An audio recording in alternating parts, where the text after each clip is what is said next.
Guys, it's Fonzie with DipYourCar.com, world famous peelable auto paints. Now, since the new DYC ProLine coating system has been launched, man, we have been slammed. This is the busiest we've been in the past 6 years by far. Now, if you watched the first DYC ProLine launch video, you know that ProLine as a coating system was designed for experienced users and was developed to be sprayed out of an HVLP spray gun with a compressor system. That's when you're going to get the best results. However, ProLine can definitely be sprayed out of a turbine system, and that's what we're going to cover today. We're going to cover what turbine we're using, what materials we're going to be spraying with, and we're going to be doing it on the DYC S4 today. There are a little bit of differences between spraying ProLine through a turbine versus an HVLP spray gun with a compressor. So hope you guys enjoyed the video. There's a lot to cover today. Let's get started. Now, the sprayer we're going to be using today is the DYC Advanced Turbine. As you can see, ours is a little bit dirty, but that's because we use it on almost every DYC video.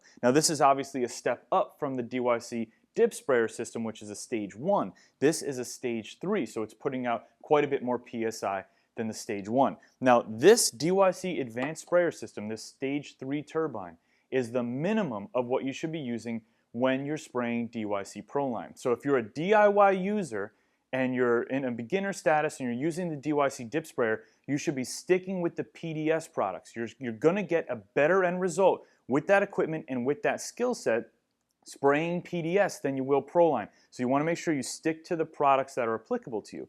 Again, this is a stage 3 turbine, and as you move up the gradient there, stage 3 turbine, stage 4, stage 5, and then up to an HVLP gun with a compressor, your results are going to increase. So is this stage 3 turbine, the results from this, going to match what I can get out of an HVLP gun with a compressor? No. I mean, with an HVLP gun and compressor, if we spray ProLine, you're going to get it flat, flat, flat, flat. Like you could look at it with a spotlight and a magnifying glass and you wouldn't be able to tell the difference between ProLine, vinyl wrap, and matte paint. It's that flat.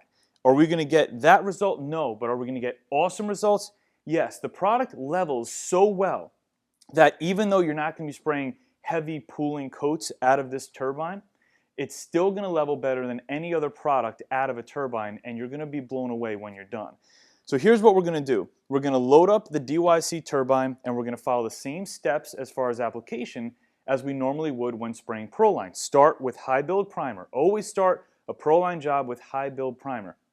Then we're going to move on to our ProLine coats. Now, an example, on the S4 today, we're going to do high build primer. We're going to do avalanche gray, which is a perfect base coat for bright colors like orange, blue, green, red.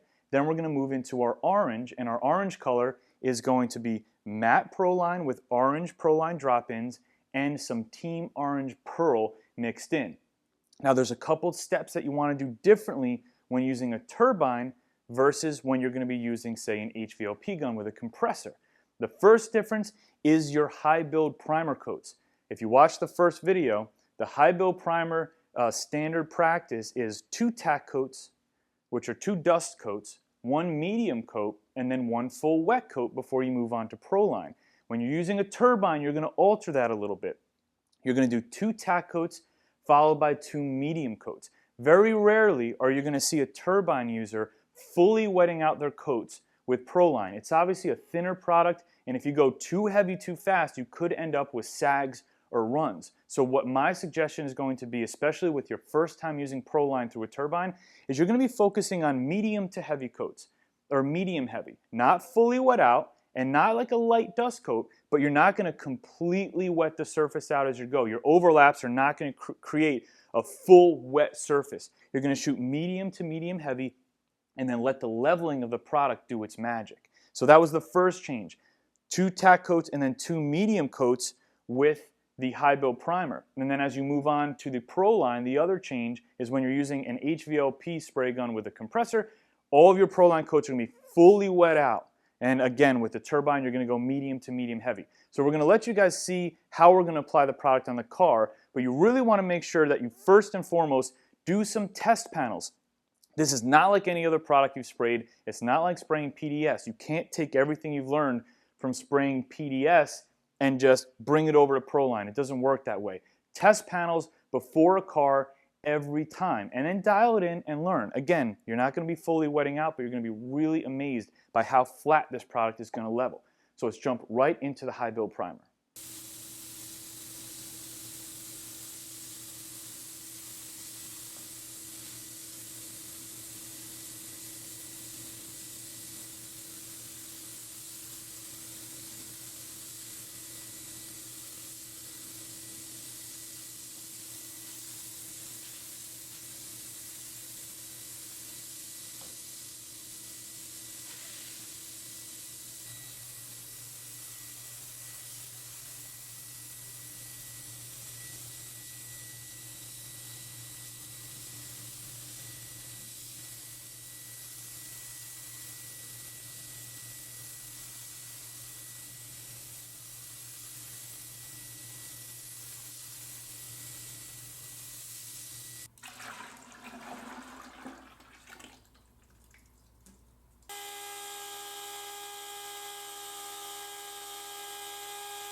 Now we finished up the project and it came out awesome. These are the best results you're gonna get out of a turbine, hands down. Now a couple things when you're done with the project.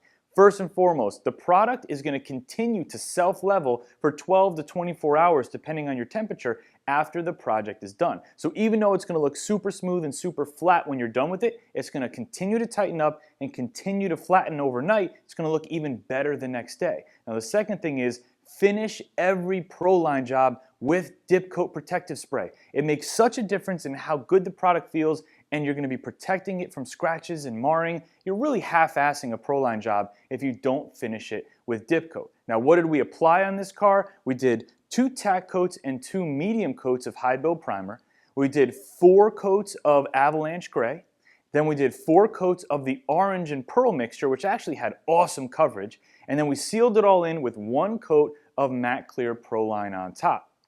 Really easy to apply. All you have to do is just focus on your coats. It's better to go a little bit closer to the medium side than too heavy and too wet, because the product will level itself. And if you get a drip or a run, those can be really difficult to fix. Now remember, ProLine comes in frosted, matte, satin, and even a glossy top coat, so you have a lot of options when you're working with ProLine. Now if you have any questions though, email customerservice@DipYourCar.com, call in during business hours, or chat with us directly on the website. If you want to buy any ProLine product, super easy, just click right up here.